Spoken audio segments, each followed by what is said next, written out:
One of the biggest disappointments I see in parents' eyes is when the child shows no signs of gratitude for everything that the parents are doing for them. I wake up early in the morning to cook lunch for his school. Forget thank you, he doesn't even eat it. I don't have a nice suit to wear in functions. I saved money so she can go to her singing classes. Now she tells me I don't care for her.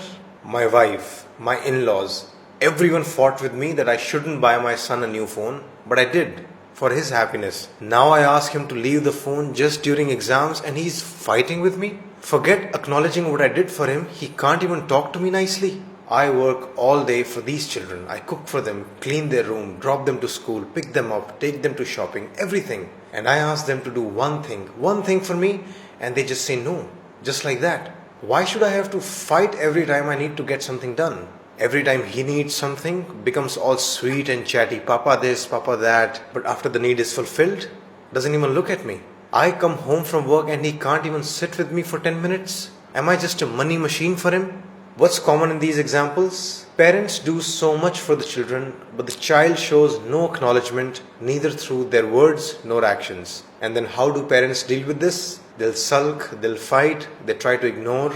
They actually don't know much about what to do. So one obvious solution to this could be, why not tell the child everything you're doing for them? But many parents think, why should we have to say something? Can't they see it themselves? I mean, if I have to ask them and then they do something nice, then it's of no value. We don't want to beg for their attention and care. They should do it themselves. Okay, you won't ask. They're not doing it on their own. What's the solution then? Keep getting disappointed and give up? Well, not so soon. I have some suggestions. If I could tell you, really I mean it, the single most important psychological trait or state which can contribute to individual and interpersonal well-being, it would be gratitude. If you want to be happy yourself, if you want a happy child, and if you want happy relationships, there's probably nothing more important than gratefulness or thankfulness. And I speak of this from deep personal experiences. This has transformed my experience of relationships and life. You teach your children how to use the bathroom, you teach them language, you teach them how to count. You should teach them how to be grateful to people as well. It's on that level. It's that important. It's an absolute tragedy that we don't even know how enormously important this is, and we just hope that the child will develop gratitude on their own. It is a tragedy that we virtually leave it to luck.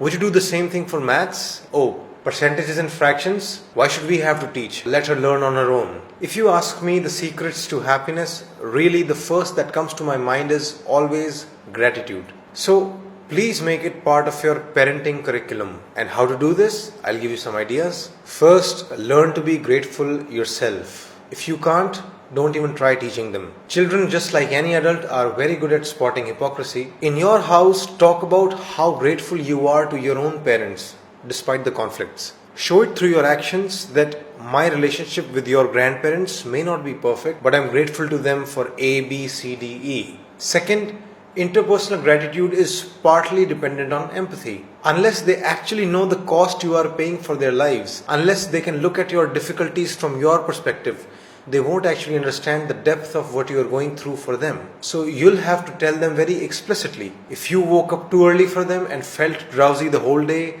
if you are suppressing your own desires to save money for them, if you're fighting with other people to defend them, if you are sacrificing your leisure time for their tasks, talk about it. Talk not just about what you're doing, but also about what you're going through inside. Basically, you'll have to educate them about the personal cost you're paying for their sake. This is not about tooting your own horn. This is about filling their blind spots. This is about presenting a better reality to them. This is education. But caution, don't do it with an attitude that you're doing them a favor by giving them birth and raising them. That attitude is not wise, because despite everything you're doing for them, you started a family for yourself. Because you thought creating a family is a good way to live life. Your child never came to you and said, "Mom and Dad, please give me birth." So when you teach them gratitude, don't sound like the benefit is one-sided. You are also deriving the satisfaction of being a parent through them. So keep your patronizing and condescension in check. And once they understand the efforts you are making for them, once they have some empathy with your struggles, that will then become the basis for their thankfulness towards you. Finally, if you want them to notice your efforts on their own, that also needs to be executed systematically. Sit down with them every day or alternate day or at least every Sunday and ask them, in the past 1 week, What are the things that you are thankful for towards me and your dad? This sounds like an odd question, as if you are forcefully trying to get compliments. But remember, this is not about you. This is about them. They need to sit and think. It would be best if schools could do this, but they don't. It's not part of the syllabus. So you'll have to do it yourself. Literally, make them write the things that they are grateful for towards you on a piece of paper. Make it concrete. Initially, it might seem very synthetic and awkward, but gradually it will normalize and it will sink in. In summary, make gratitude the religion of the house. Practice it yourself. Teach it to your children consistently. Let me know in the comments the issues that you are dealing with. I'll make videos on